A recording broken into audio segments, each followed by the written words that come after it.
Ester 4 ayat 14b. Siapa tahu justru untuk saat seperti ini engkau beroleh kedudukan sebagai ratu. Kesempatan berkarya tidak selalu ada. Membiarkannya berlalu karena takut menanggung resiko membuat kita kehilangan kesempatan tersebut. Sebab kalau kita tidak mau, Tuhan bisa memakai siapa saja yang mau dipakai olehnya. Ester mendapat kesempatan untuk melakukan hal besar, yaitu memelihara kehidupan umat Allah yang terancam punah. Tetapi beresiko hukuman mati. Semua berawal dari kemarahan Haman, seorang pembesar Raja Ahasveros yang gila hormat kepada Mordekai, seorang Yahudi paman Ester, karena Mordekai menolak untuk sujud menyembah kepadanya seperti orang-orang lain. Tetapi Haman merasa terlalu sedikit jika hanya menghancurkan Mordekai. Dia baru merasa puas jika seluruh bangsa dimusnahkan. Haman sama sekali tidak tahu kalau Ester adalah juga orang Yahudi.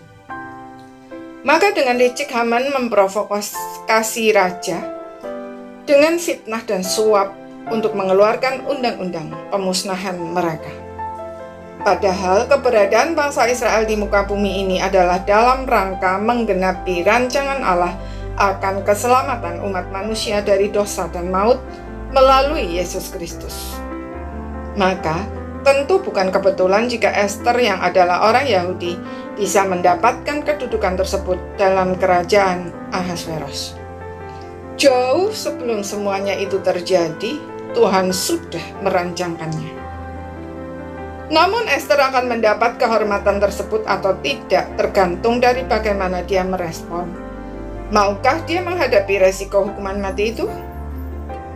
Sebuah pergumulan yang tentu saja tidak mudah.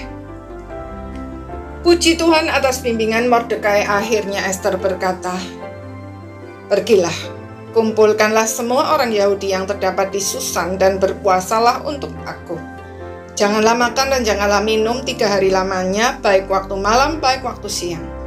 Aku serta dayang-dayangku pun akan berpuasa demikian. Dan kemudian aku akan masuk menghadap raja, sungguh pun berlawanan dengan undang-undang. Kalau terpaksa aku mati, biarlah aku mati." Sebuah keputusan iman yang luar biasa. Dengan berani dia menghadap raja, dan oleh kemurahan Tuhan raja mengacungkan tongkatnya dan Ester dibebaskan dari hukuman mati. Bukan itu saja, dengan hikmat Tuhan akhirnya Ester berhasil membongkar niat jahat Haman. Karena raja tidak bisa menarik kembali produk hukum yang sudah dikeluarkan, maka raja mengeluarkan undang-undang baru yang berisi hak bagi bangsa Israel untuk melawan siapapun yang berani menyerang mereka.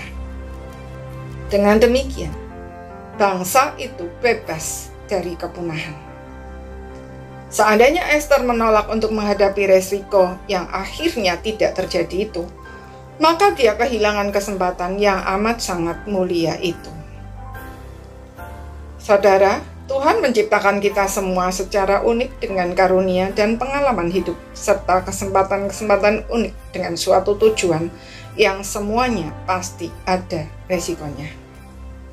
Hidup kita bermakna jika kita peka terhadap setiap kesempatan yang hadir dalam kehidupan kita dan berani menghadapi segala resikonya.